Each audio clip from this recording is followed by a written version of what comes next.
इधर मार लटके तोड़ दिया। हम लोग बोले क्या है तो बोला निकलो घर में से। कहाँ रखा है पति के? हम बोले घर में है। पति कह बोलेगा इधर से मार के आई तोड़ के ले गया का किया पते नहीं। तो क्या हुआ सर?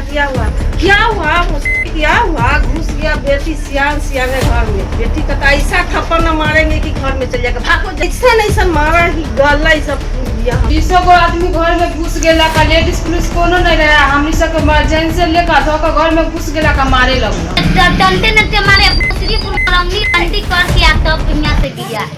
अरे अंडी घर से निकलो बाहर, पति कहाँ है? इसके बाद दो तरफा थप्पड़ों की बरसात एक महिला के ऊपर बिहार पुलिस के एक थानाध्यक्ष और उनके सहयोगी वर्दी वालों के द्वारा। कोई महिला पुलिस नहीं, कोई अरेस्ट वारंट दिखाने की जरूरत नहीं। घर में आधी रात को घुसी पुलिस और महिलाओं को गलियाना लतियाना और आरोपों की अगर माने तो लूटना तक शुरू किया गया बिहार पुलिस के द्वारा। मामला है बिहार के वैशाली जिले के लालगंज थाने का, जहां पर थानाध्यक्ष हैं मनमोहन कुमार। प्रशासन ने इन सारे आरोपों को एक सिरे से खारिज कर दिया है, जो आरोप अभी आपने सुना इन पीड़िताओं के मुंह से। नमस्कार, मैं प्रकाश चंद्रा और आप देखना शुरू कर चुके हैं प्रकाशवाणी। ये उन लोगों के द्वारा गलत आरोप लगाया जा रहा है। लालगंज थाना अध्यक्ष मनमोहन कुमार के नाम कई कमाल के मिसाल दर्ज हैं। अपराधियों को पकड़ने में वो इतने तत्पर रहते हैं कि महिलाओं को महिला नहीं समझते। इसके पहले भी वो जिस थाने में थे, जहां पर वो पदभार पर थे, मुजफ्फरपुर का सिवाई पट्टी थाना, वहां भी इनकी ड्यूटी इतनी जबरदस्त थी कि इस महिला के शरीर पर ड्यूटी के निशान आप साफ तौर पर देख सकते हैं। गणमान्य लोगों तक ने थाना अध्यक्ष के खिलाफ लिखित रूप से शिकायत की थी। लालगंज में थाना अध्यक्ष का पदभार संभालने के बाद वेलकम रेस्टोरेंट के मालिक, जिन्होंने शिकायत करके पुलिस को बुलाया था मदद के लिए, उसी पर हाथ चलाते हुए का वीडियो भी सामने आया। लालगंज में ही गोला रोड में अतिक्रमण जांच में गए और वहां पर भी अभद्रता के आरोप लगे हैं। व्यवसायी ध्रुव नारायण प्रसाद के बेटे रंजीत कुमार के द्वारा उन्होंने भी शिकायत दर्ज की है, यहां तक कि वो शायद डीएम तक से मिलने पहुंचे थे। एसपी ने संज्ञान के नाम पर शायद सिर्फ लीपापोती की और अब तक कोई कार्रवाई नहीं हुई है। और अब एक और मामला जो लालगंज के मानपुर से सामने आया है, वो कई तरह के सवाल खड़े करता है।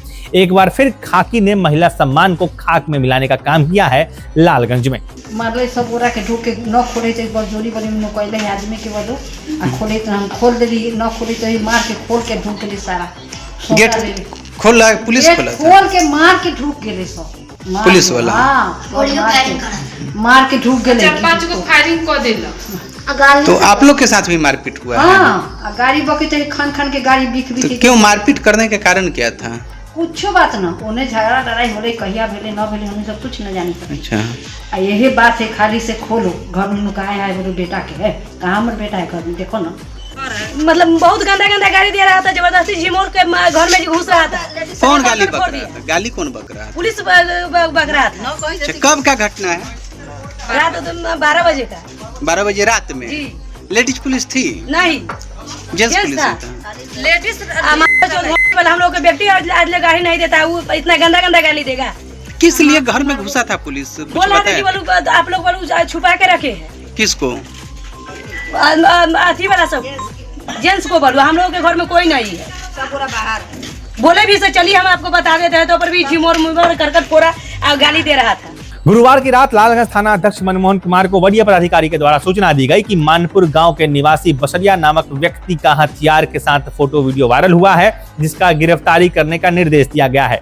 निर्देश मिलते ही लालगंज थाना अध्यक्ष मनमोहन कुमार दल बल के साथ थाना क्षेत्र के मानपुर गांव में छापेमारी कर बसवरिया को गिरफ्तार कर लेते हैं, जिसके बाद पुलिस को बताया गया बसवरिया के द्वारा कि उसके द्वारा उपयोग में जो हथियार इस्तेमाल किया गया था वो उसके दोस्त के घर पर है। जिसके बाद बसवरिया के साथ पुलिस मानपुर गांव में अपराधी की शिनाख्त करने पहुंची थी और उसके दोस्त के घर से हथियार बरामद करने के लिए छापामारी करने गई थी।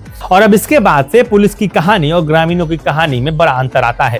पुलिस कहती है कि स्थानीय लोगों ने विरोध किया, ग्रामीण भी इस बात से इनकार नहीं करते, लेकिन पुलिस कह रही है कि कोई अभद्रता नहीं हुई, जबकि ग्रामीणों का जख्म और महिलाओं के बयान ये कह रहे हैं कि ना सिर्फ अभद्रता हुई है, बल्कि पुलिस वालों ने स्थानीय महिलाओं को आधी रात में घर में घुसकर मारा है, लूटपाट की है और अपराधी को पकड़ने के नाम पर सारे मर्यादाओं को लांघा है। सुनिए इस महिला को। बैग टूटा हुआ था मेरे हस्बैंड का, अब एक बैग आया है, बैग टूटा हुआ इंसान कैसे कुछ करेगा? आया और हम बोले कि सर मतलब कि क्या हुआ, मतलब कुछ हुआ है तो मतलब हमको बोल रहा तुम हटो इसको ले जाने दो।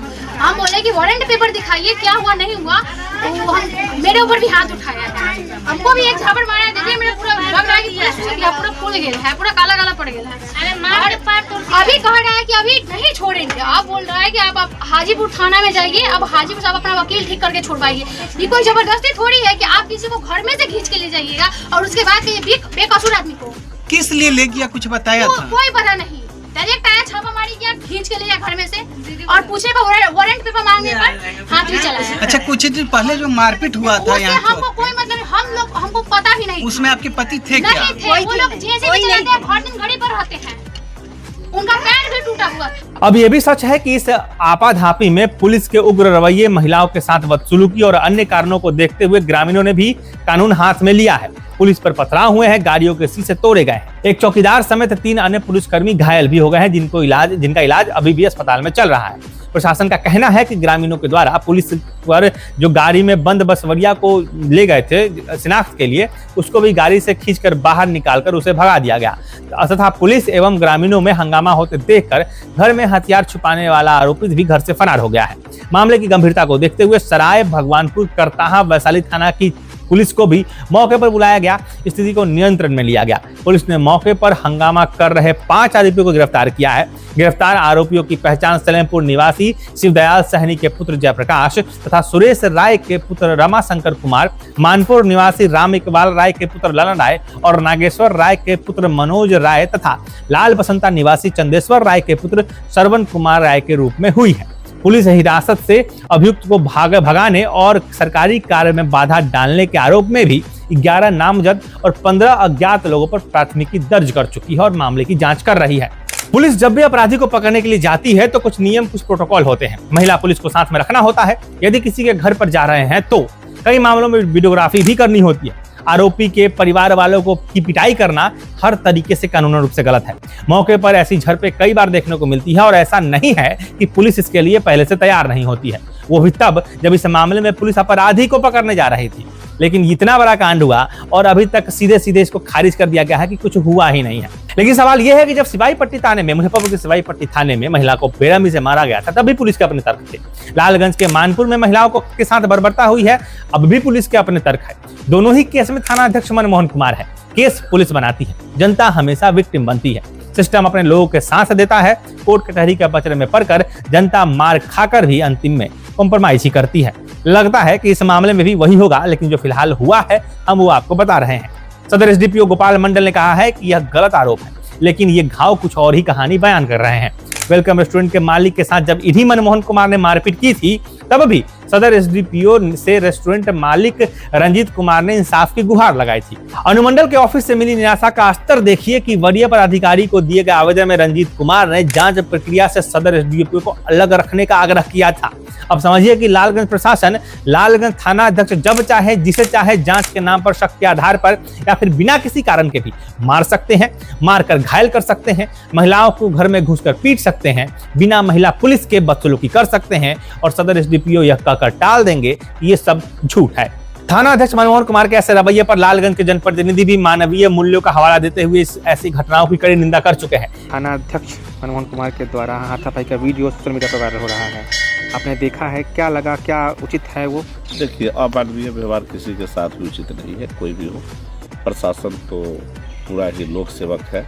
अगर लोक सेवक ही अगर अमानवीय व्यवहार करे तो उचित नहीं है। इसके लिए जांच का विषय है। सबसे बड़ी अमानवीयता व्यवहार तो क्रिमिनलों के साथ भी नहीं करना है, जैसे मानवाधिकार का आयोग का है। जो आदमी पर अगर केस होना अपराधी नहीं हो जाता है, न्यायालय से जब तक उसको दोषी सिद्ध नहीं हो जाता है तब तक वो अपराधी नहीं हो सकता। लेकिन होता कुछ नहीं। सिवाय पट्टी से लेकर मन बढ़ाकर आए लालगंज में आने वाले लोग इन सब मामलों पर सुनते कहाँ हैं? वो तो वही करते हैं जो उनको करना है। लालगंज के मानपुर में जो बीती रात हुआ, अगर लोग सच कह रहे हैं तो ये बेहद शर्मनाक है, लालगंज प्रशासन के लिए भी और लालगंज की आम जनता के लिए भी। अस्पताल से उतरते इस आदमी को देखिए, इसका पैर टूटा हुआ है। जब पैर टूटा हुआ है तो ये आदमी उपद्रव कैसे कर सकता है? एक ये भी प्रश्न है। और अगर पैर नहीं टूटा हुआ था तो पुलिस के जाने के बाद उसका पैर कैसे टूटा, ये जवाब भी प्रशासन को देना चाहिए। बाकी थाना और थानेदार के हितैषी हर शहर में होते हैं, आएंगे कुछ लोग बचाव में, हमें मालूम है, रोजी रोटी का सवाल है। लेकिन एक सवाल पीछे छूट रहा है कि आखिरकार ये सभी महिलाएं एक सुर में झूठ क्यों बोल रही? सिवाईपट्टी थाने से लेकर लालगंज के मानपुर तक मनमोहन कुमार के खिलाफ ऐसे आरोप क्यों लग रहे हैं? जवाब हमें कमेंट में आपसे चाहिए। फिलहाल मैं प्रकाश चंद्रा, आप देख रहे थे प्रकाशवाणी।